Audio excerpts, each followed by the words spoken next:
Bueno, vamos a ver cómo llueve en Panamá. De manera bestial está lloviendo. Infernal.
Ya lo vamos a verlo a él, al jornalero, nuestro amigo.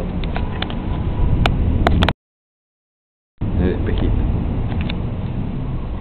Vamos a ver cómo duerme jornalero, un angelito. Son las aventuras de jornalero en Panamá.